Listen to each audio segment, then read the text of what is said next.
The artist Pablo Picasso said, "The meaning of life is to find your gift. The purpose of life is to give it away." I really love that quote, and it's kind of the reason that I started this YouTube channel in the first place, to give it away, to share my music, to share lessons that I've learned from a lifetime of making music. Of course, if you want to help support me as I give it all away, you can do that by subscribing to this channel. You can leave a tip. You could pick up a Guitar Tips t-shirt or coffee mug. You could buy one of my courses on TrueFire. If you're interested in any of that stuff, you'll find links to everything in the description down below. Thank you for supporting this channel in any way that you do. I've had a lot of fun here recently making shorts, where I've got this series, 5 records that made me, or 5 more records that made me. And when I first started doing these, it was just kind of a grab bag of records that I liked. And then I got a little more organized and thematic. I did one about records from 1974. I did one on records that feature a Telecaster. And then most recently, I did one on Stratocaster players. And some of my friends and followers have said to me,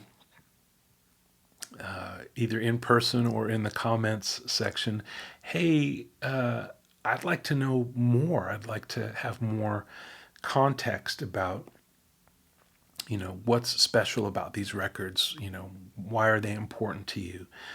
And that's really hard to do in the shorts format. It's just 60 seconds or less. I can barely blurt out the names of the records and say a word or two about them.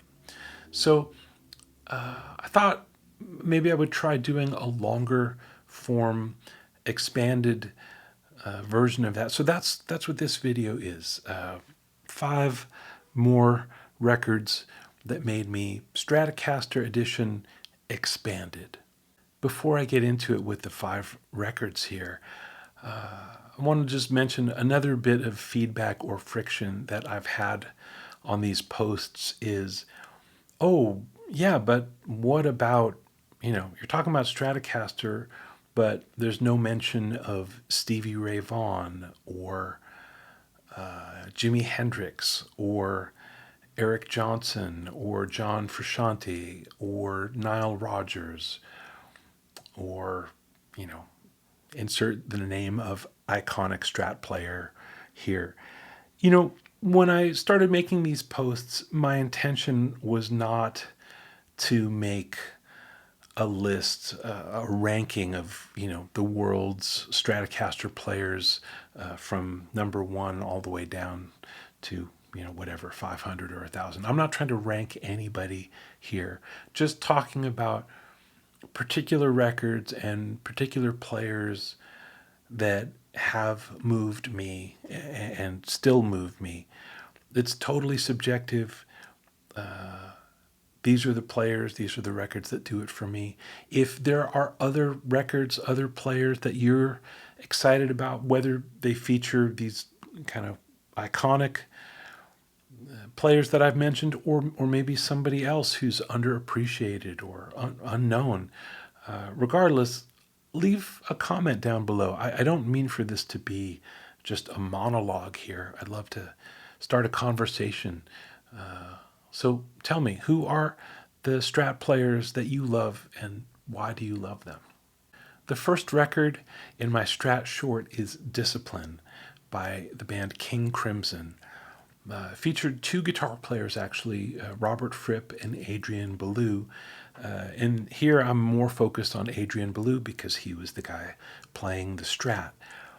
That record came out in 1981. That was like the beginning of high school for me.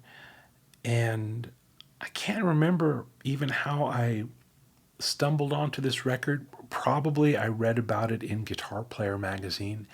That was the number one source of information for me at that time with all things musical or guitar.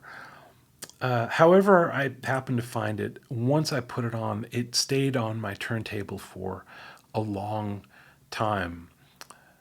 The music was intense and mesmerizing and mysterious. Adrian Belew, not only is he playing guitar on it, he's also singing and talking. There's like kind of some spoken word elements in some of the songs.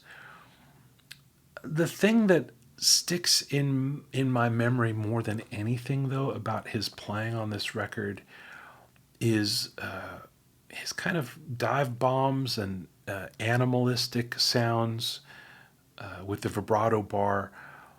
I don't know what he's doing as far as like effects pedals or studio manipulation, but whatever's happening, this just the sense that inside his guitar there are springs, and when he moves the bar, those springs expand and contract and they clang, and just the actual mechanics of the spring. There is something about that. I know for a lot of people, you might think, well, like, when you're talking about somebody's guitar playing, why would you just focus on this, this little one thing? But that's just the sound that when I think of that record, that's one of the elemental things that I just can't get out of my mind. It's like an earworm, but it's a spring.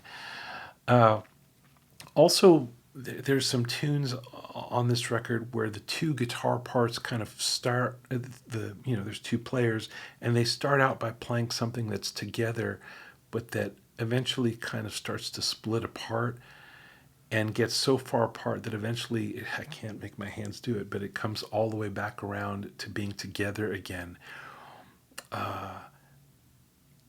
It it's mathematics, I guess. You just figure out the beats and find a way to start two guitar players on two different paths in two different meters, and eventually they come back around to meeting at a center point. It's an incredible sound, and just there's a whole world in this record. It's one of these records that when you put it on from start to finish, you're living in the world of that record. It's wonderful. That's where I was at with music, especially at that time. I wasn't into records for like party music so much, so I wasn't listening to a lot of Van Halen, for example.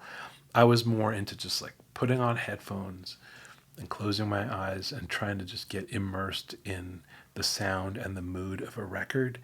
And King Crimson Discipline is a perfect record for that. The second record on my list is Agadez by Bambino. And I wanted to include that record, even though in my lifetime of listening to records, it's a relatively recent discovery. It was a big one for me because, the Strat is such an American icon. It's like a pair of Levi's or a muscle car or something. And so I always like it when I hear somebody approach the Strat from a different perspective, without regard to all of the places that a Strat has been in the American music tradition. Buddy Holly, Hank Marvin,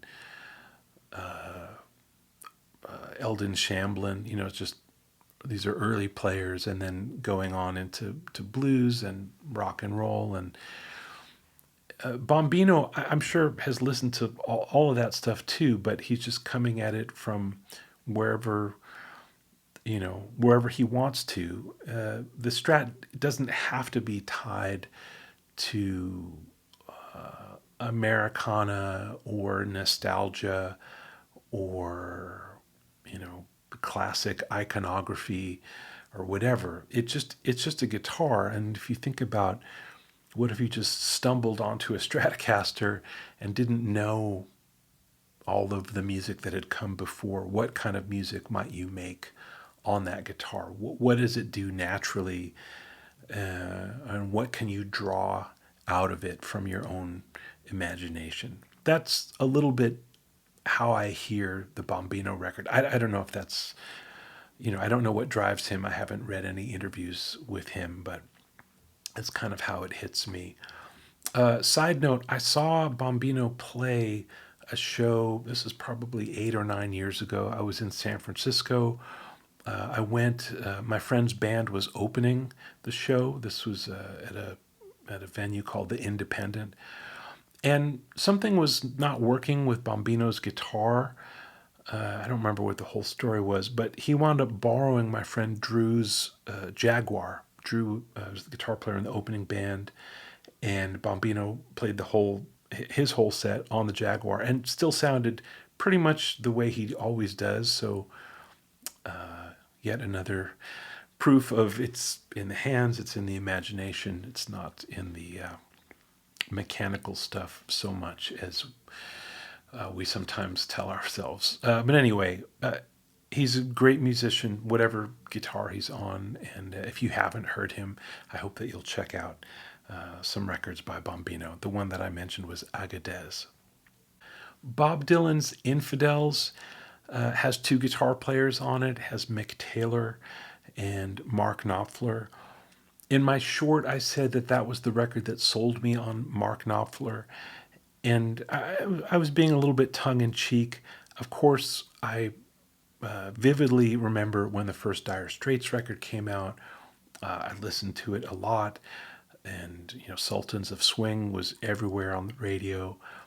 Their second record came out. I thought that was a great record. I've listened to Making Movies a bunch and some of Mark Knopfler's solo records. So I didn't need Bob Dylan to sell me on Mark Knopfler. But as somebody who is often a side person, playing guitar in other people's bands, I find it fascinating to hear Mark Knopfler, who we really think of as a band leader. He is the voice and front man of Dire Straits, and yet on this Dylan record, he's just a supporting player. He's in the cast, but he's not up front. So it's interesting to hear what he does there as a kind of a foil for Dylan's voice and for Sly and Robbie's production. And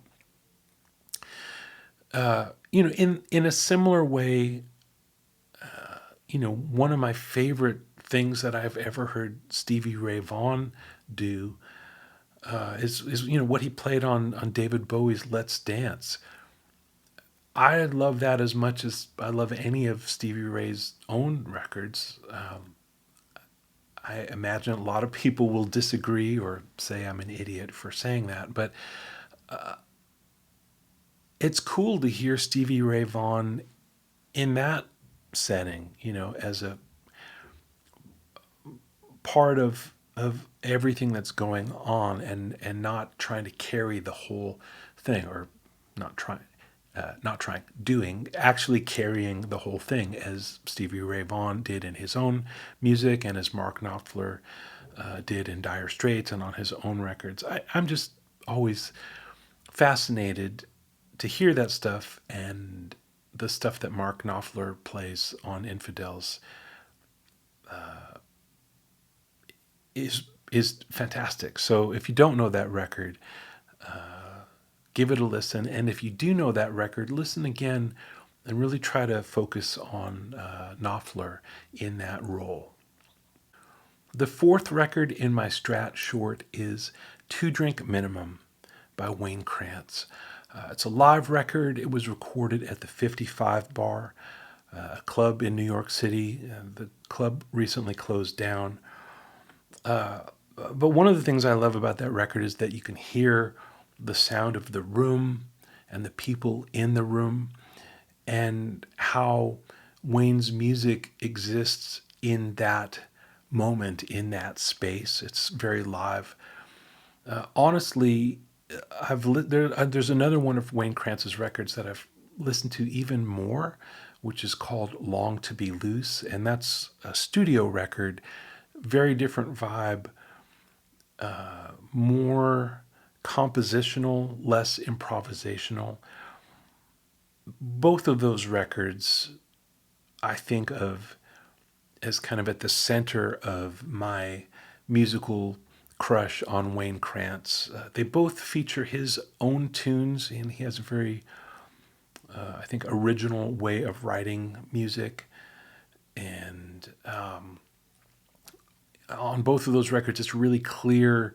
The thing I've heard him talk about this in interviews is that at a certain point in his development, he really spent a lot of time with a metronome, not just passively, tick, tick, tick, playing along, but playing with a metronome, recording himself playing along with a metronome, listening back, making adjustments, again, recording, listening back, so that he could really find where the true center of the beat is in any kind of groove. Now, that doesn't mean that his playing is always landing there. He can still lay back or push or get greasy and just smear it all around. But all of that is in relation to a very clear, grounded connection with the beat. And I think that's an important part of Wayne's playing is that rhythmic clarity and deep connection.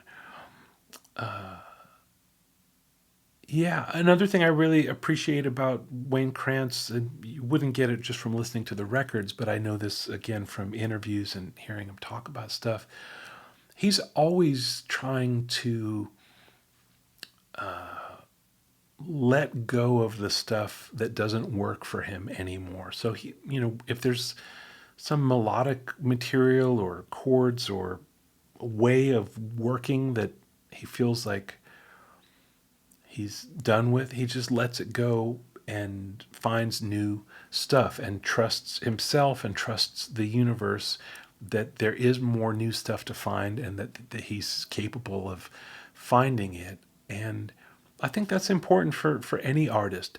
Now, that's not to say if you put on his most recent recording and then compared it to an earlier recording that he's unrecognizable. It's not that, there is some core to what he's doing that carries throughout. But I just really admire, as a fellow musician, artist, guitar player, the idea that you don't just lean comfortably back and say, well, I've found my thing and I'm just going to ride off into the sunset on my thing. Like he's always looking to, like, what can I let go of? What is not working for me anymore? And let's find some new stuff. And I think that's really exciting. In my original Strat short, I say that Two Drink a Minimum is the record that made me think of the Stratocaster as the quintessential New York guitar sound. And while that's true, I also want to mention a few other players who also play Strat and I think of as New York players. And anyway, I hope that you'll give them a listen as well. One is my friend Lainey Stern. She's made many, many records, mostly on the Strat, and she is just one of the most New York people that I've ever known. She didn't grow up here, but I think of her as a true New Yorker, and her sound is part of that. Adam Rogers did grow up in New York. He doesn't always play Strat, but in his group Dice, that's the main sound. So you could check out Adam Rogers' Dice. They made a record called Dice. Killer sound. Oz Noy, of course, mainly a Strat guy here in New York. And then the late, great Hiram Bullock, who made records on his own. He also was part of Carla Bley's group. He's featured on a record of hers that's called Sextet. He recorded with Sting. You can hear him solo on Sting's version of Little Wing. His Strat setup was a little bit different. He had a humbucker in the neck position and a humbucker in the bridge. I just did that backwards, but anyway, you'll figure it out. Two humbuckers, one on either end, and a Strat pickup in the middle. Little unconventional, but still very Stratty when you hear it, and really so much the sound of New York, especially late 80s, early 90s vibe. Yeah, Hiram Bullock. The fifth and final record from my Strat short is Out There by Jimmy Vaughn. And man, I've been listening to Jimmy Vaughn a long, long time. I remember he had a band called the Fabulous Thunderbirds. And I remember in the mid 80s, they made a record called Tough Enough. I listened to that record a whole lot. And then kind of forgot about him. And then in the 90s, I remember my friend Miles Zuniga. You might know him from the band Fastball, really great songwriter, killer guitar player. He's from Austin, and he would talk about Jimmy Vaughn as somebody that he thought was a big, important deal. Even more so than Stevie Ray, he would talk about Jimmy Vaughn with this kind of just reverence. So I thought, I need to check this out. And that kept happening to me where, guitar players that I respect would talk about Jimmy Vaughn. So I started to come back around to him a few years ago. I found this video of him on YouTube where he's playing a song called Strange Pleasure. And it's just him by himself playing a Strat. And it's one of the most mesmerizing guitar video things that I've seen ever. If you haven't checked that out, I'll include a link to it down below so you can watch it.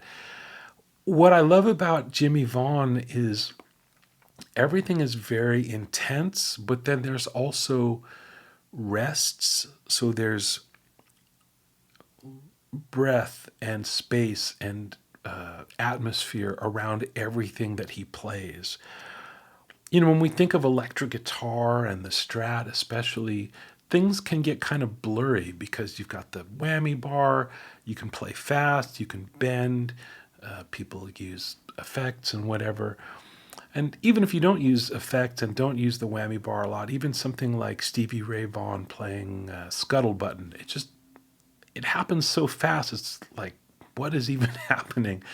With Jimmy Vaughn, things are more slowed down and just super crystal clear. He doesn't use effects. Sometimes you hear the sound of the room on the record Out There. You really feel like you're hearing the sound of the room. I got to see him play live a few years ago, and he mostly played the Strat. He also had an old Fender Coronado, I think. And his setup was two Fender Bassman style amps. They weren't actual Fender Bassmans, but I forget the builder, but two amps like a Fender Bassman, but a modern boutique build. One was sitting on the floor like you would always put your amp, and the other was face up, suspended between two chairs facing the ceiling. I don't know what the purpose of having two amps at different angles is, but whatever that is, his sound was like not crazy loud. It was big, but not crazy loud. But wherever you went in the room, it kind of just followed you. It was just kind of incredible sound. He was playing with an organ player and a drummer, and just a super powerful sound. But everything is real clear, and I think there's something about it that's very strong and very vulnerable at the same time. Vulnerable not as in weak, but just as in like naked and honest. And here it is. Here is the sound of me playing my guitar. Yeah, I like it a lot. It's amazing.